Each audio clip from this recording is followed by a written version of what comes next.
Hey folks, how you guys doing? Hope you're all having a great day today. This is going to be most likely the last project here in this shop. Maybe one more. I'd like to squeeze in one more, but the way things have been going lately, I doubt it. So, quite possibly the last couple days of building in this shop. And I say that because in a couple weeks we close on our new home, which has a 30 by 40 heated and cooled shop behind the house.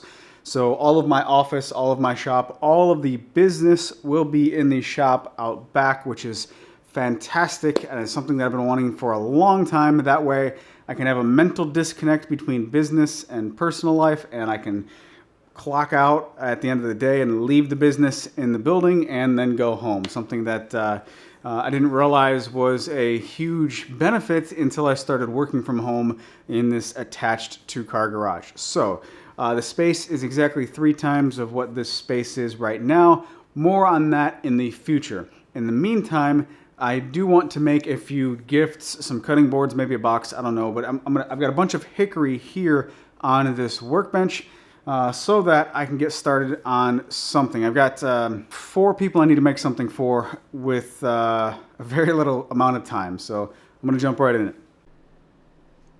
This is the hickory I'm working with, 3 long planks over here, 3 long boards, and some other stuff that I had planed up over here. This is the last of my hickory stash in my materials shed, so going ahead and using it up right now is just one less thing to move in the future. Now, these are really wide boards, really long boards, and I'm going to cut them up into cutting boards, and I know some of you are going to say, that is silly, that's stupid, that's a wide board, you should use it for something cool. But unfortunately, these were sawn at 7/8 of an inch thick. So there's, and between that and them being so wide and all the movement that there is, like these are not flat at all, nowhere near flat. They're just not usable in this wider state. And then also, this is hickory here in the south. There are a lot of hickory trees. It's very abundant and a very renewable resource. So I don't feel guilty cutting these up. These are pretty common anyway. So I'm going to cut these up into cutting boards. I got that stock over there. Probably do a little bit of ripping back and forth, but I'm going to start the tedious, time-consuming milling process on, at the very least, skip planing some of these surfaces. I may rip some of them down beforehand, but I'm just going to throw the camera on the tripod and get some machines running.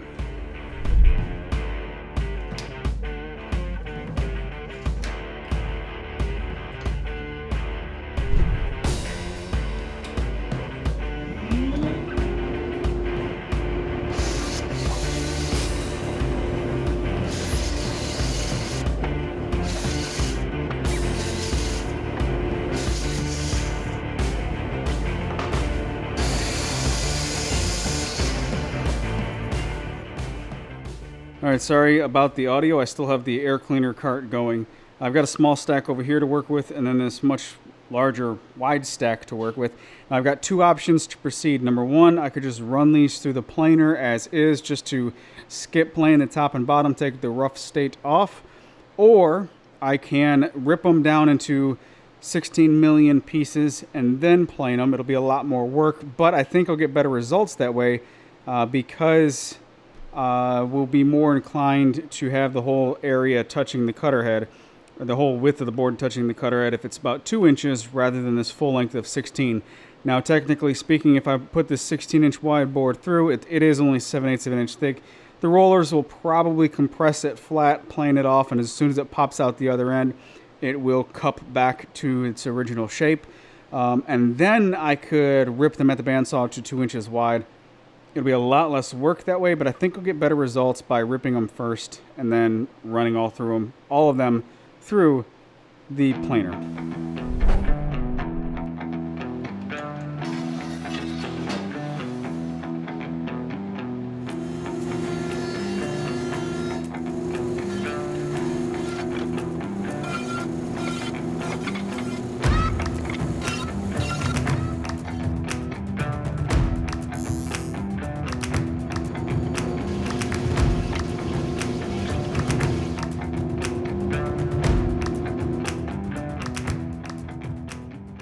After all that milling, I'm left with 1, 2, 3, 4, 5, 6 cutting boards, and they are about, well, these assemblies here or stacks are 13 inches in this direction and about 18 inches in this direction. The final board size should be about 1 3/4 of an inch thick, about 17 and a half inches in length, and about 12 and a half or so inches in width.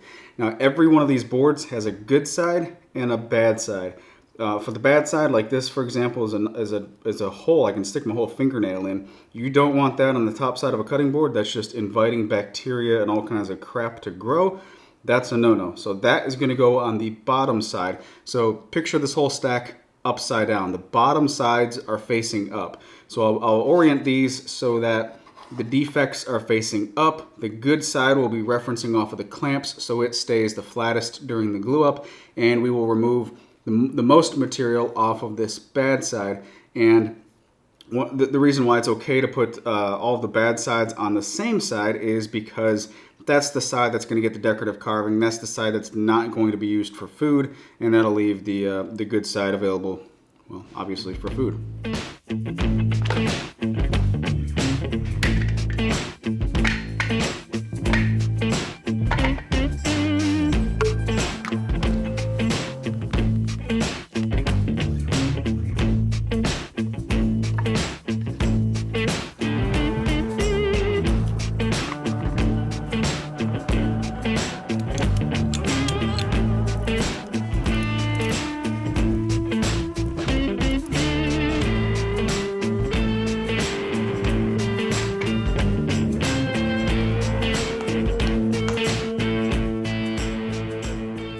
Ended up with 6 that were good enough for cutting boards and 2 that have too many defects for cutting boards. So those 2 will be, I don't know, some type of decorative sign or something. Still good enough to give away as a gift, and all of those are good enough to use as cutting boards. So I'll let these sit in clamps overnight, and I'll pick up the next day that I have available to get back in here. Well, good morning. It is the next morning, and I've got all of these glued up and ready to go, ready to be finished. But I got a change of plans. I've got to get these at least, at least to the finished milled state. So they're just the rectangular blanks ready to be carved. I have to, at the very least, do that within the next hour or so because the new place has quite a bit of storage, which means I don't need this shed that I bought for the business less than a year ago. And not only that, but there's really no place on the property for it. So it has to go. I just sold it, which means I'm using that money to reinvest back into the shop once we get set up. But that also means that in the next couple hours, I need to empty it, which it's full of materials. And the only covered place that I have to empty it is in my shop. So this is going to be a jam-packed shop in about 3 hours or so. So I've got to get to work.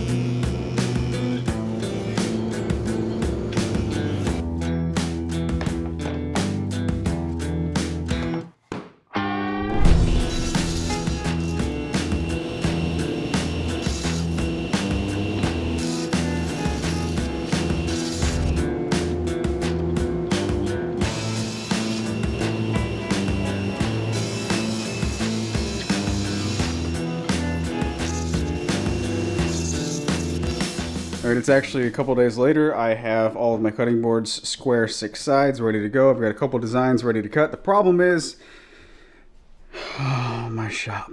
So I had a materials shed out back to hold all of my materials, and it's not needed at the new place. There's no room for it at the new place, so I sold it, which means this shop became a staging ground for all of my materials, or a storing location for all my materials.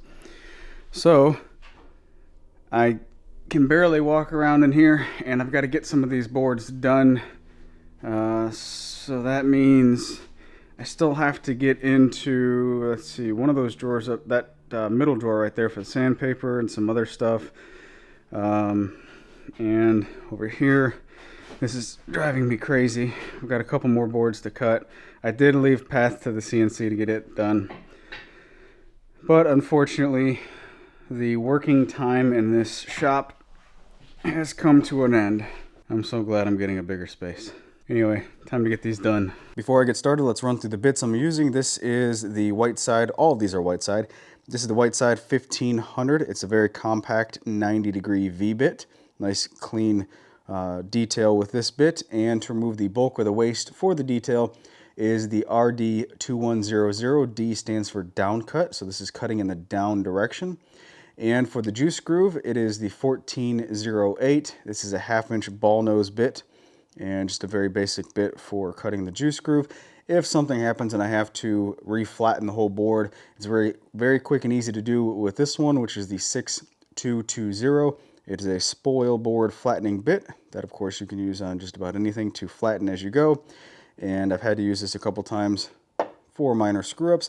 And after all that is all said and done, the 2005C is a 1/8 of an inch radius bit that will put a 1/8 of an inch radius on all of the exterior edges. Now let's get started.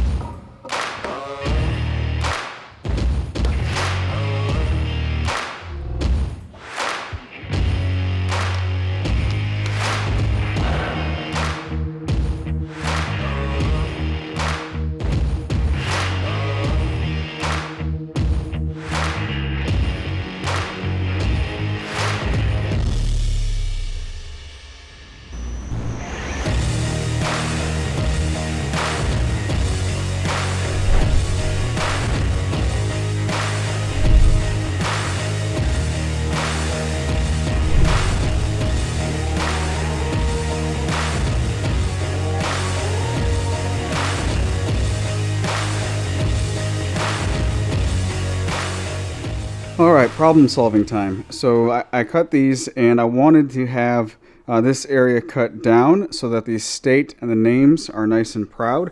I'm running into an issue with the tool paths not lining up, and that's nothing to do with the machine or the program I'm running. The problem is these boards have developed just a tiny amount of cup to them because it has been several days since I milled these and haven't sealed them at all and really haven't done a good job of stacking them with airflow in between. So the solution is to joint one side nice and flat, plane the other side nice and flat as well. Problem is, my jointer planer, which was over there, is now way over there with no hookups at all. So the solution is to use the CNC machine to plane it flat once again and go ahead and cut it like this one that I just recut. I planed this one flat with the CNC and then just used a V carve on the name and the state, and not exactly what I was hoping for in the very beginning, but it is a solution to get this done. So I'm going to go ahead and get that done on cutting board number 2. Cutting board number 3, this one turned out just fine. This one wasn't bowed at all, so all this turned out good. So I'm going to get these, ouch, running into stuff. Get this done on all 3 of these boards. Get them all ready to use a roundover bit in the router on all the edges. And then I have that station over there cleared up enough for me to use my sander to sand everything. And then put the feet on it, put some oil on it, and get these done. These are gifts for some realtors, and I'm up against the wall with time and shop constraints. So, gotta get to work.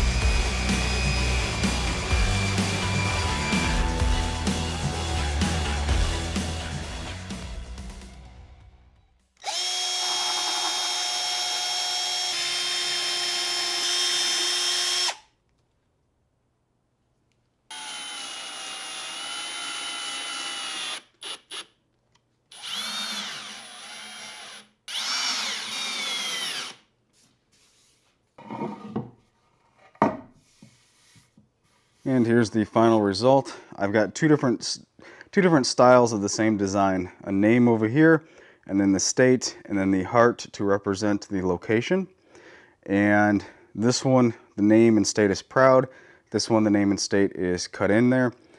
I do like this one better, but it posed a few more challenges as far as cleaning up around them. So, oh well, just something new to try. And of course, the feet are tucked in along the border, nice and neat. And the other side is, well, a normal cutting board with a juice groove. I only made 3, but I have enough blanks to do several more once I get to the new place. Before talking about the new shop, I want to thank Rockler Woodworking and Hardware for supporting this video and supporting several of my videos over the past several months. I'll have a link to all the cool stuff that I used from Rockler down in the description below for this video, including these little radius sanding blocks, which are fantastic. You can't live without these once you get them. Anyway, thank you to Rockler for supporting this video. Links in the description. The next shop I'm moving into in 6 days is a 30 by 40 heated and cooled shop out back on our new property, our new home, new to us home. And it's gonna be a lot of fun moving in there. I'm not exactly sure how much of the process I'm gonna document because I want to just get in there and start making stuff. So be sure to subscribe to my second channel. It's easy to find on YouTube. Just search jbates2, or go to my website, sign up for my email newsletter so you don't miss any of the things that I publish. Thank you guys for joining me along this on this journey in this particular shop. It started with just, you know, 4 white walls, well, 3 white walls and a garage door, and so much cool stuff has came out of this shop. I had dreams of making some nice, awesome, you know, closing type of project, but you know, life happens, and time restrictions just kicked my butt over the past several months. So it is what it is. Got to end it on this note, which kind of sucks, but a lot of cool things planned for the next shop. Hopefully within the next month, that's my plan anyway, to get back to working full time. So that means more content and all that good stuff. Thank you for following me along on this shop journey, and hopefully the next one is even better. You guys take care, have a great day, and I'll talk to you in the next shop. See you.